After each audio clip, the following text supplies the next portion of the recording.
Syederalun aparat penegak hukum tim Opsnal Satreskrim Polres Biren bersama Polsek Pedada Biren sekitar pukul 2:30 waktu Indonesia bagian Barat pada Kamis 11 Juli 2024 mengamankan 5 remaja dan 7 sepeda motor. Mereka diamankan di ruas Jalan Nasional kawasan Jembatan Alu Awe, Desa Matang Relet, Pedada Biren. Hal tersebut disampaikan Kapolsek Biren AKBP Jatmiko SHMH didampingi Kasareskrim AKP Adimas Firmansyah, Kasat Intelkam Ibtu Joli Roni Mamarimbing, Kapolsek Pedada Ibda Hendra Saputra, Kasihhumas Ibtu Marzuki dalam pertemuan di Mapores Biren pada Jumat 12 Juli 2024. Awalnya mendapat informasi adanya tawuran dan segera dilakukan koordinasi serta melakukan patroli. Tim Opsnal Satreskrim Polres Biren bersama Polsek Pedada bergerak ke kawasan dugaan rencana tawuran antar remaja.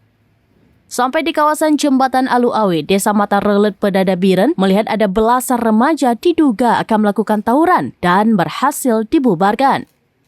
5 remaja berhasil diamankan dan 7 sepeda motor ikut diamankan serta dibawa ke Polres Biren. Kelima remaja tersebut berinisial DM 18 tahun beralamat di Desa Sawang Pedada, MF 17 tahun beralamat di Desa Padangkasa Pelimbang, ZI 14 tahun dan MA 19 tahun serta ZA ketiganya beralamat di Desa Senembok Paya. Beberapa lainnya berhasil melarikan diri. Dan ZA 16 tahun. Jadi pada hari Kamis dini hari diamankan oleh Satreskrim dan Polsek Pedada. Kemudian juga ada 7 kendaraan bermotor yang mereka gunakan dan kemarin setelah kami amankan, kami juga sudah mendata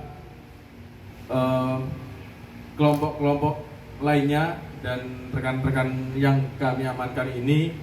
Jadi nanti ke depan insya Allah kami bakal monitoring yang sudah ada di data kami biar tidak Adapun barang bukti didapatkan 7 sepeda motor, 1 bilah pedang, 1 botol kaca sirup marjan, dan 1 gear sepeda motor yang sudah diikat tali pinggang. Dari Biren, Yusmandin Idris, serampinews.com. Download Tribun X sekarang, menghadirkan lokal menjadi Indonesia.